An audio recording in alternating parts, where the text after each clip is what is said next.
Welcome to the Ankylosing Spondylitis podcast, hosted by me, Jason Saga. I'm a 35-year plus spondy looking to bring the community closer. I'll be reaching out to organizations, doctors, nutritionists, and anyone that I think can help increase our spondy quality of life. Hello. I wanted to let you know with this new episode up front, I screwed up a little bit and I used the wrong microphone to record it. So when you hear this, it's going to sound a little distant because I was using a microphone a little bit farther from me than my normal microphone. So I do apologize about the sound quality of this particular episode. Enjoy. Hello, Happy New Year, and welcome to this episode of the Ankylosing Spondylitis podcast. I wanted to do something a little bit different today, and I was searching around on the internet, and I came across from a website called healthline.com, an article by Elaine Rushnell. Well, not really an article, but 29 things only someone with ankylosing spondylitis would understand.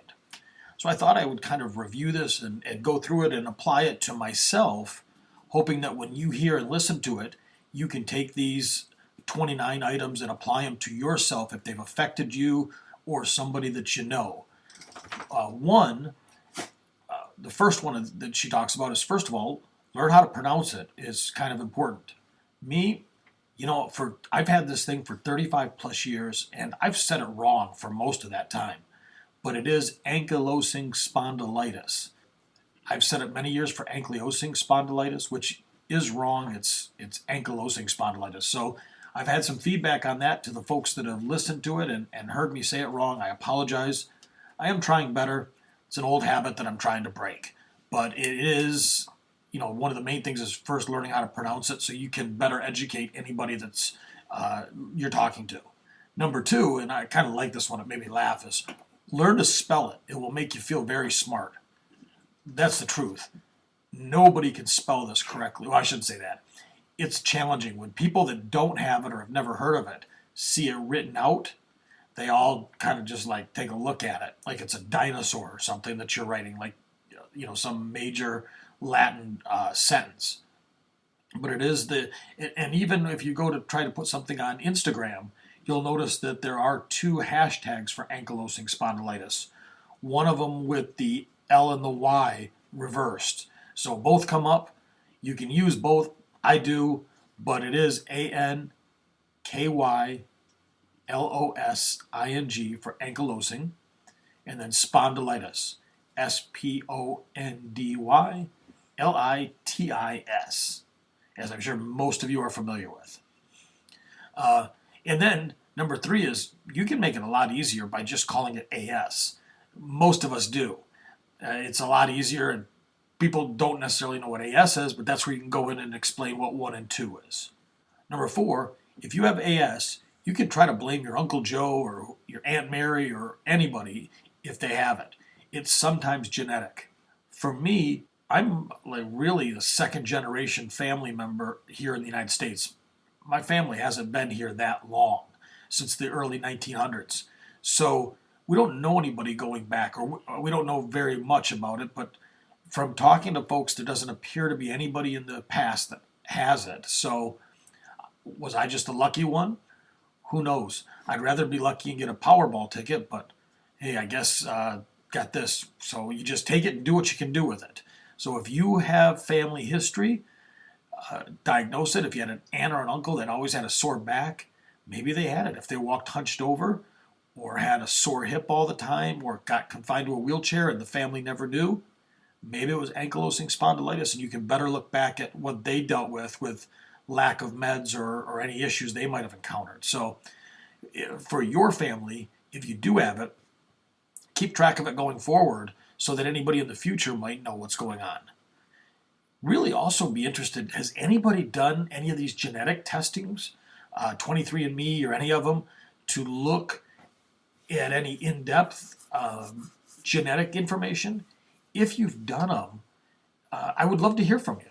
Let me know what the results were, what they were like, and maybe I'll jump out and do one and see what kind of results come back based upon any feedback I get from y'all. Number 5, remember your grandma telling you stand up straight? Do it. We all know that this is an inflammatory disease that also can result in fused parts of your body, whether that be your rib cage, your spine, your hips, or in my case, all of them. I have limited breathing. It's still good. I don't have it as bad as some people in my ribs, but my ribs do have some restriction. My lower back is shot. It is fused, the lower, say, third of my back. And I've had 4 hip replacements. Well, 3 total hip replacements and 1 hip revision that lasted about 3 weeks. So I've been affected across the gamut. And if you have questions on that or want to talk, feel free to reach out via either the podcast or on Facebook and in the Ankylosing Spondylitis groups, and people will be happy to talk with you.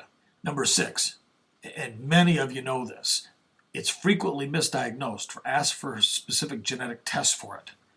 I got very lucky, so to speak, with this. When I was 14 years old, after several years of chiropractic medicine and some therapy and just, it's growing pains, tough it out, we finally got referred to a rheumatologist. This was back in 1984, Dr. Alan Morton, down in the Detroit area. And I walked in, he asked me a few questions, did a couple just in-office, stretch tests, and he looked at me and says, "You have ankylosing spondylitis."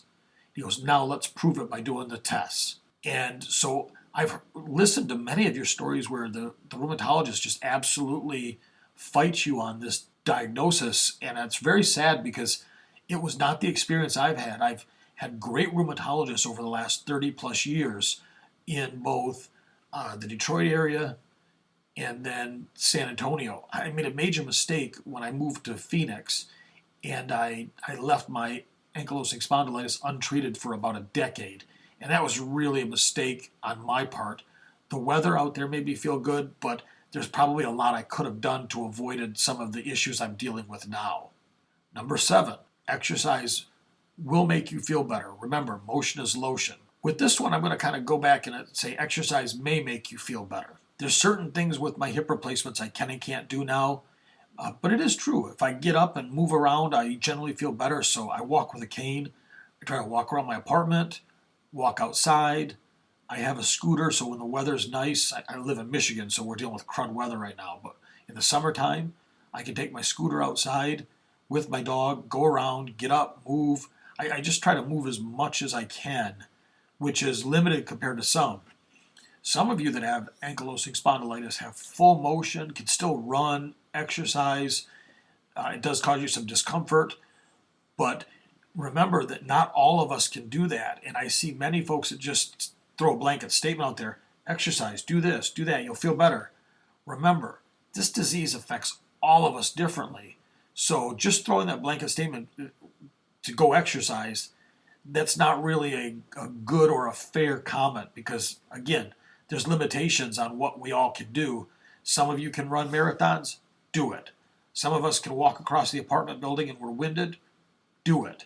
Whatever the little bit is you can do it.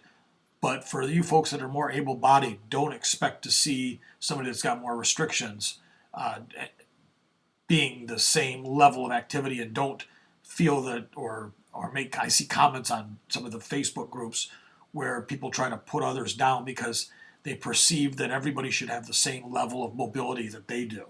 And that goes for the limited mobility as well as the very active. So anyway, that's my 2 cents on number 7. Number 8, AS will sometimes accompany other disorders, many of which are easier to say and spell. We all know that. I've had the issues with iritis with my eyes. That's been the main one, and I have very, very high blood pressure, which is probably going to cause me some more issues if I don't get it really under control. But you guys all know, I've seen people just list a bevy of diseases that they have in addition to the ankylosing spondylitis, and I feel for you. Take care of those, manage them as best you can, and if you need to talk about them, again, go to the forums, reach out to myself. I'd be happy to talk, listen, and provide any feedback if I have it. I'm in no means an expert, so I would tell you whatever I tell you, or if you're a younger person with this, just starting this journey, watch me, whatever I've done, do the opposite. You might fare very well with it. The new medications are fantastic. Number 9 with this is also you can use heat or cold for relief. That's true. If you're having some inflammation, you need ice down a spot on your body, it's generally going to feel fairly decent and reduce some of that pain and or swelling. as is a very hot shower that can temper some of that. So again, this is personal preference. Might be one, the other, or both. Just do what is best for you, and whatever brings you the most relief. Number 10, we kind of talked about a little bit before. AS sometimes causes breathing problems. So if you're a smoker, you could be very sorry about this. And what I mean by that is sometimes the cartilage in your ribs can start to calcify, or to turn into bone, I should say. And when it does that, your restrictions or your ability to take deep breaths is severely limited. Again, I have some of that, but it still, for the most part, checks out okay. But I've seen others that are much, much more restricted, where they've had their ASs attack their ribs, but their hips or back might be fine. So again, we're all different. Do what your doctor says. But if you're smoking, you really want to consider stopping that. Number 11, the posture issue. Back to the posture. The posture issue is important, not only when standing, but when sleeping or sitting. Lie flat and sit up straight, always. Easier said than done. I cannot sleep on my back, so I do sleep on my side, and I have an adjustable frame bed that I occasionally use. Same with a chair. I like to recline back at times, but I can tell you, as soon as I recline back, I'm going to sleep. So that sometimes fights against me, and I will sit up straight. The other thing I find myself doing is looking down to read, which I know is bad. I've got to come up with some situation where I can pick a book up or an iPad up closer to eye level to read off of that. So that's going to be one of my next items to try and conquer. Number 12, don't just walk.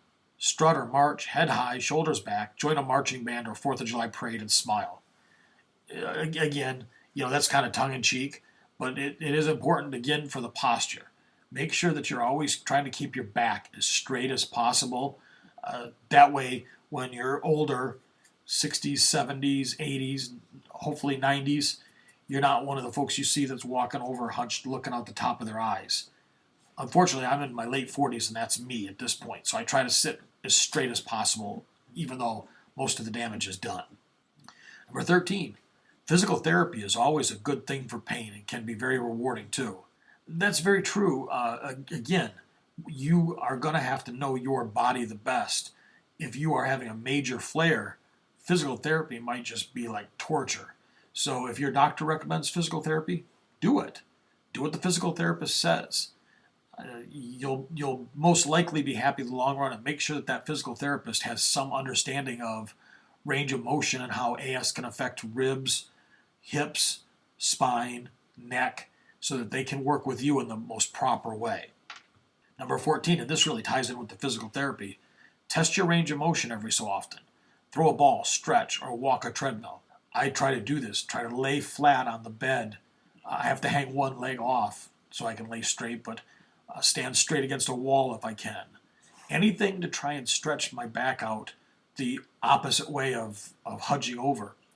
One thing I like to do is occasionally go to like a pull-up bar, or if you have a playground near you where you can have monkey bars, just put your arms up straight in the air, grab a hold of the bar, and then slowly take your weight off of your body so that you're holding by your arms to stretch out that spine, to let it pull itself more back into a natural position. So remember, just keep that range of motion as strong as you can so that it stays with you as you age. Number 15, a lot of us have done this. Join a support group. This is sometimes the best therapy.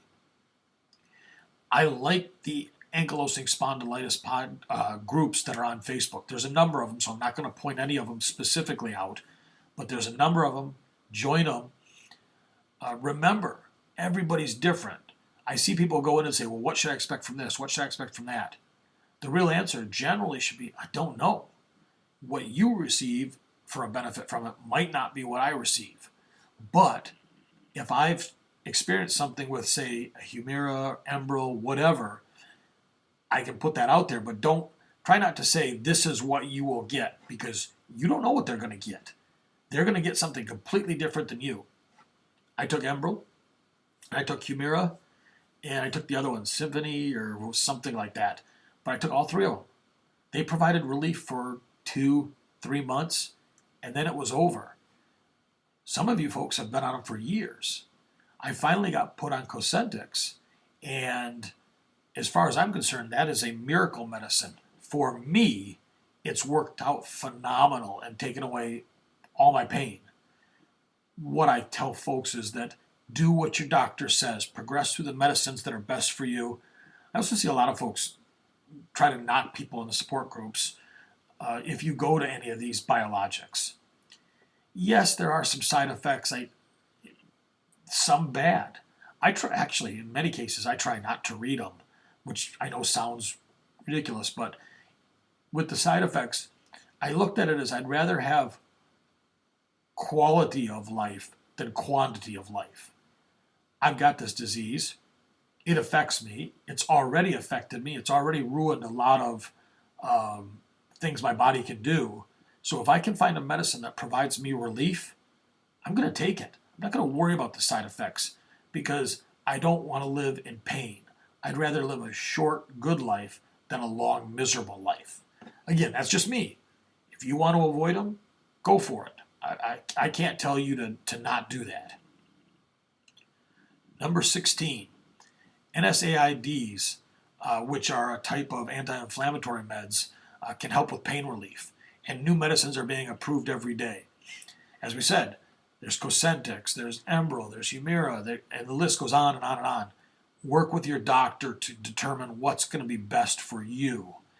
Ask questions of support groups, that's fine, but work with your doctor. If somebody's in these support groups telling you don't do it, don't do it, don't do it, I can't say to ignore it, but have that conversation with your doctor, not with everybody in a support group.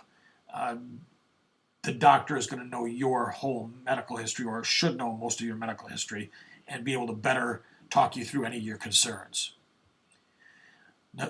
Number 17, if you suspect it's more than a pulled muscle, follow your instincts. Get help. Again, this goes back to knowing your body. When you feel something coming on, when you feel an issue, a problem, if we've all had pulled muscles, we know that those heal in a couple days.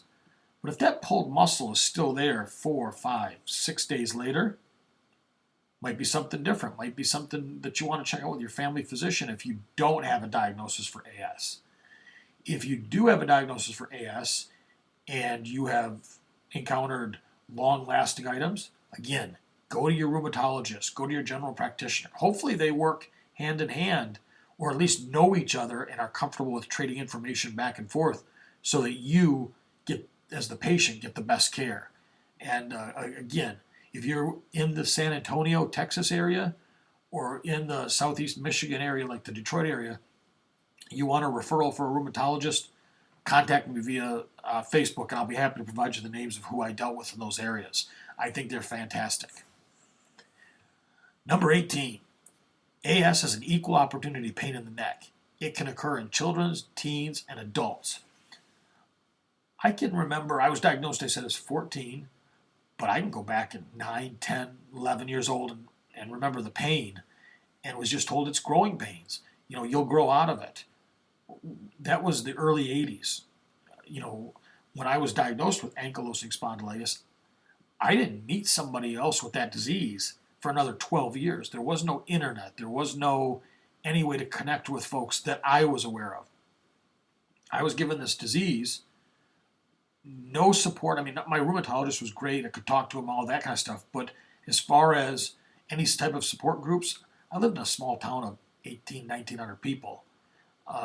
There wasn't anybody else to talk to. So mentally, that was a whole different ballgame than what you have today, where you can just jump on the internet and boom, you've got, 1 million people or 20,000 people or however many in these groups that you can talk to. Number 19, AS may change its mind going from relapse to remission, so learn to outsmart it. This is very true. I think for a number of years when I was in Phoenix, the dry humidity put me into a remission with it. It wasn't getting worse, but I also ignored it. So I should say it wasn't getting worse. It was getting worse slower. That's not the right way to say it, but that's how I'm going to say it.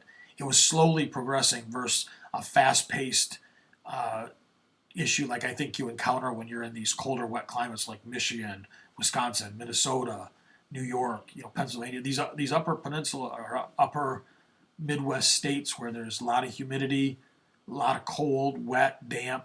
I think the disease progresses farther up here. I have no background to, there's no medical research that I'm aware of that says that that's true. That's just my own hypothesis, or my own feelings.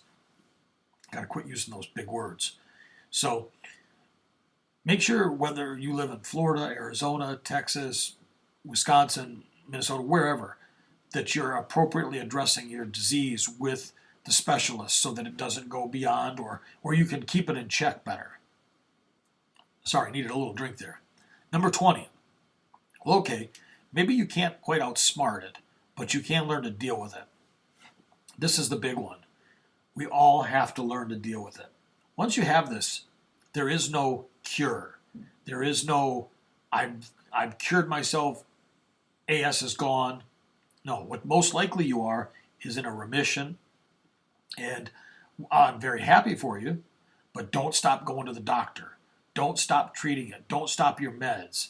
Continue to treat it just as if you were having the pain, because one day, and I hate to say this, but one day generally it's going to be when, not if, but when you get a relapse, when you get a major flare, it's better to have those medications in you, present, and there to deal with it, than have to start over from zero because you stopped everything and you took 2, 3, 5 years off from the rheumatologist.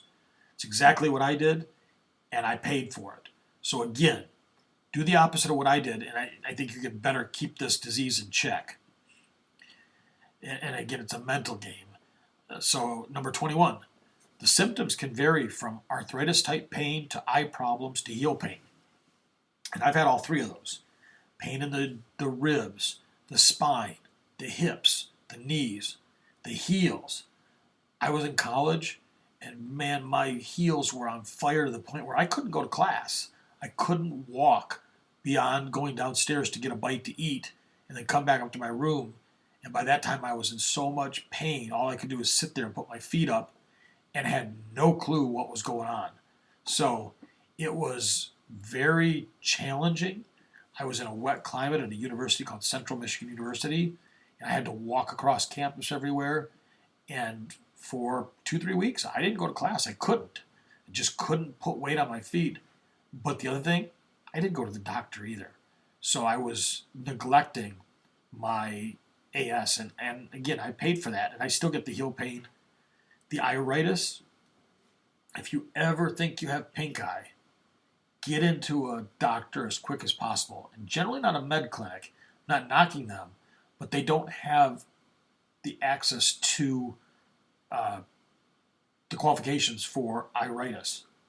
What I found is that I got a ophthalmologist, and I've called them up before and said, look, I have ankylosing spondylitis. My eyes are starting to hurt, and I'm fairly certain that this is about with iritis. I need an emergency appointment. And I'm usually in that day or the next. They understand the severity of that, and busy or not, they tend to get you in. So make sure you know a good local ophthalmologist that you can call at the drop of a hat, because that iritis, first time I got it, I treated it as pink eye, and it got worse and worse and worse until I ended up going to the emergency. And there was just, by sheer coincidence, there was a ophthalmologist that was there, had dealt with another issue at the emergency clinic, at the hospital. He came in and looked at my eye, and he told me I may lose the eye. And I ended up having to get a shot of some type of steroid right directly into the eye. Let me tell you, you don't want that. That is not cool. So go and just make sure to have your doctors all lined up before these issues strike. Number 22, we kind of talked about this. Know your family history. It should be part of everyone's health profile. I've tried to gather as many of my medical records digitally as I can. I have a small little USB drive that I try to load everything onto a USB drive. It does take time. It's a pain. It's not the best, but if I ever have to go somewhere, I can throw that USB drive in my pocket, hand it to a doctor, nurse, rheumatologist, whoever. They can plug that in. They can see my x-rays. They can see surgical records.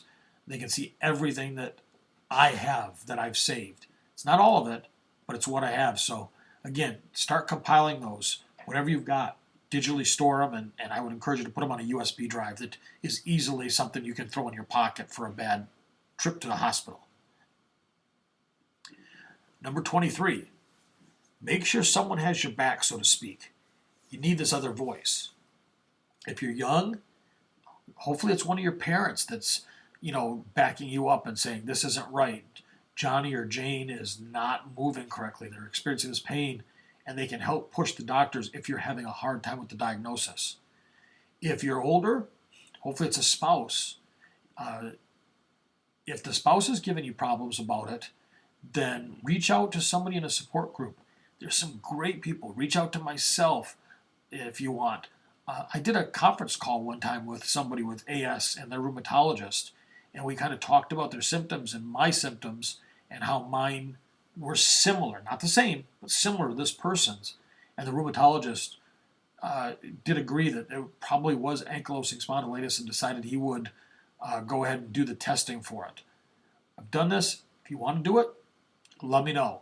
There's plenty of us out there that will be happy to help you in any way we can. Number 24, stay on top of AS physically, mentally, and spiritually. Be optimistic. I can't tell you how much that's important. This disease sucks. It will suck the life out of you if you let it. I've seen people that have just piss poor attitudes because they've lost their ability to do whatever they thought was their God-given talent. I understand. I didn't never vision myself being on the disability at age 48.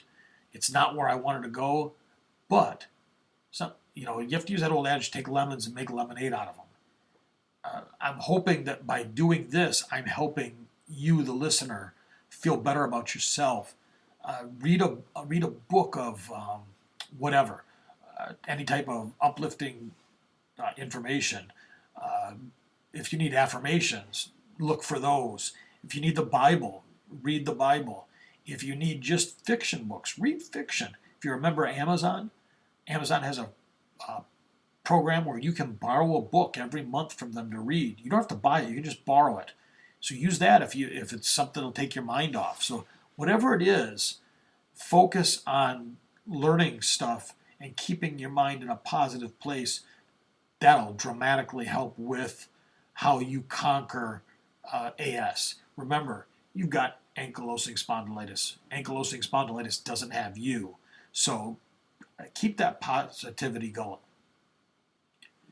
Don't use up all your energy fighting fatigue. This is number 25. Don't use up all of your energy fighting fatigue. Rest and move forward. This is a great example. I live alone, not married. I clean my house, but I can tell you it takes me basically all day to clean my house, from vacuuming, laundry, dishes, where what I call an able-bodied person could blow through it in maybe 2 hours because they never stop. I have to stop. So I vacuum, stop. That stop might be 10 minutes, might be 2 hours, depends on how my hips feel, depends on how my back feels. But then get up and go fold laundry, go clean the kitchen countertops, whatever it is, do that. But remember, don't try to just blow through it all as a quote-unquote able-bodied or normal person would, because all you're going to do is burn yourself out and create issues, possibly even a flare. So take care of yourself. Nobody's going to criticize you for having an all-day cleaning session instead of just a few hours. Number 26, realize there will be good days and not so good days. Do the very best that you can. This is important because I can tell you from personal experience, you'll wake up in the morning, you'll feel great, you can't wait to go out with your buddies, your girlfriends, you got a date planned, whatever it might be, you're all excited to do that in the morning. By 4 or 5 o'clock in the afternoon, you're like, I can't do this. I'm exhausted. Maybe I worked that day. Maybe I did nothing, but I'm in a flare. And you end up thinking and having to cancel plans. And I know you feel terrible for doing it. You don't want to do it. You just physically can't do it. So make sure to get that rest in there. Make sure to get your eating properly. Really watch the weight. And this goes back to being optimistic. If you have bad hips or the propensity to have bad hips from a disease like AS, any extra weight you carry can put dramatic pressure on knees, hips, feet, all of it. So really watch your diet. And I don't mean for a short-term diet. I just mean in general, long-term. Watch what you put in your body. And again, there's no right thing as to what to put in your body. All of us are going to react different to different things. So as I've said, it's great to go out and ask for maybe the keto diet, or what I like is the NSNG diet by Vinnie Tortorich, who was on the show a few episodes ago, or the last episode. But make sure to do what's best for you. You're going to know what triggers your AS. And I'm finding out that for me, it's gluten-y type stuff. I cannot eat a little bit, but not a lot. I really can't do pasta anymore. I've had to switch to the vegetable pasta. Gnocchi I can do because it's made out of potato, but I can't do a lot of it. And I'm starting to cut back on that. And what I have done, which turned out really good, is I got meatballs. Put them in a pan. Put all sorts of the pasta sauce that I liked on them. And then covered it with a little bit of cheese. Not a lot, because the cheese is an inflammatory item, so I wanted to reduce that on my diet. Baked it. It's fantastic. No noodles, all meat, vegetables. I think it was a fantastic deal. So I encourage you to look at foods like that, meals like that. Meatloafs, whatever works best for you. Number 27, pay attention to potential hazards such as slippery rugs, cracked pavement. Falling can result in strains, sprains, fractures, or breaks. Just be cognizant of your surroundings. If there's a crack in the sidewalk and there's a lift up, be careful of it. Again, I'm using myself as a guinea pig, or as a show and tell to you all, that I have a drop foot from my last hip replacement on my left hip. Little spots can throw me, and I can catch my drop foot on it because it doesn't pick up anymore. So I have to be cognizant if there's a crack in the sidewalk, if there is a little bit of a lip on a door, for the seal at the bottom that goes up an inch or so. I have to watch all that, because I can tell you I've tripped, I've fallen. Hell, I've tripped on flat surfaces before. And when I fall, I tend to fall and favor my right side. And I'm pretty much sure that one of these days I'm going to break my collarbone by doing that. So be very careful of how you do that. Be very careful of how you fall. Number 28. This just goes without saying. Wear your seatbelt. Protect your body. We know that if we're in a car accident and you get tossed around like a rag doll because you don't have your seatbelt on, it could be a much, much more of a severe issue for any of us, because we could break necks, backs, anything. So just wear your seatbelt. You're still going to get probably crunched around if there's an accident, but maybe not nearly as bad. Number 29, we're at the last one. Make the commitment to exercise and practice good posture. We've kind of covered all these in the previous bits, but remember, sit straight. Keep your legs good. Exercise. If it's as simple as doing some squats in front of the mirror before you get in the shower, just anything to get that heart pumping, to burn some energy, get up and stand. If you have an iPhone or an Android phone, put the exercise apps on there. Again, track whatever you want to track. I use Lose It. I don't get a dime for that. I just happen to like that because I'm lazy and I can scan the UPCs of food so that I can track what I'm eating.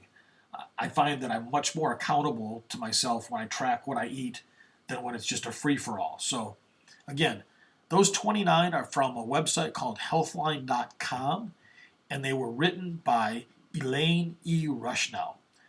I don't know her. I'll put a link to the show notes to these 29 things only someone with ankylosing spondylitis would understand. I hope you all have a great day, a great week. I hope your New Year's was fantastic and your Christmas was great. So if you have any questions, don't hesitate to reach out to me. Take care, and let's keep this positive, vibe going for the ankylosing spondylitis into 2019.